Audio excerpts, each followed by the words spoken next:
श्री एकमुखी दत्त प्रभू यात्रेच्या व चेतक फेस्टिवलच्या तयारीनुसार यावर्षी मोठ्या उत्साहात यात्रेत भाविक येतील।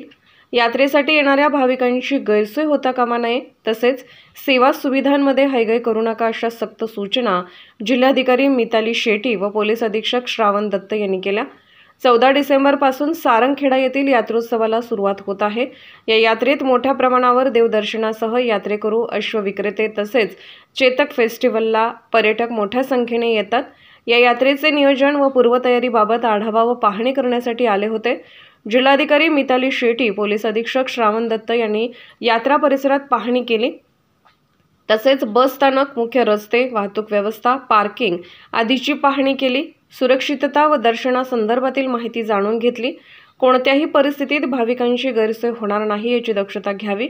शनिवार, रविवार व गुरुवार तसेच सुट्टीच्या दिवशी गर्दी वाढते, त्या दिवशी विशेष दक्षता घ्यावी। या ठिकाणी येणाऱ्या भाविकांना पिण्याचे पाणी, स्वच्छता, गृह, वीज, बस वाहतूक, पार्किंग, आरोग्य आदी सर्व सोयी सुविधा पुरवाव्यात अशा सूचना दिल्या।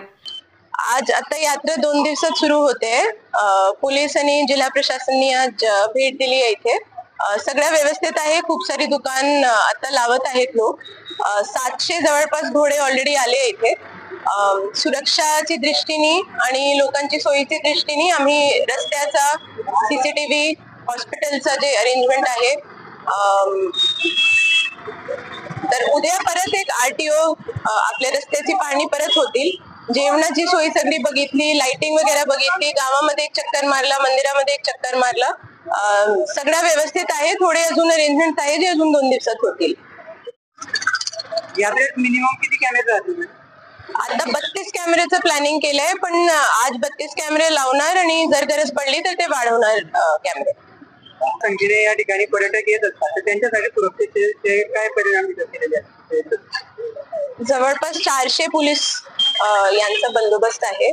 सोबत त्यांच्यासाठी ॲम्ब्युलन्स, 3 ॲम्ब्युलन्स ज्या एरियामध्ये कॅम्प आहे, फेअर आहे, तिथे ठेवली आहे। जवळ PHC वर ॲम्ब्युलन्स आहे, हॉस्पिटलमध्ये ॲम्ब्युलन्स आहे।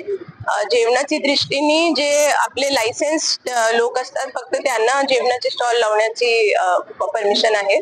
आणि जे जेवण हाताळतात त्यांचा पण मेडिकल टेस्टिंग होते आणि पाण्याची टेस्टिंग सोबत होते। गणेश कुवर, सारंगखेडा प्रतिनिधी। आपल्या परिसरातील घडामोडी पाहण्यासाठी आजच आपल्या MDTV न्यूजला सबस्क्राइब करा आणि बेल आयकॉन दाबा आणि रहा अपडेट।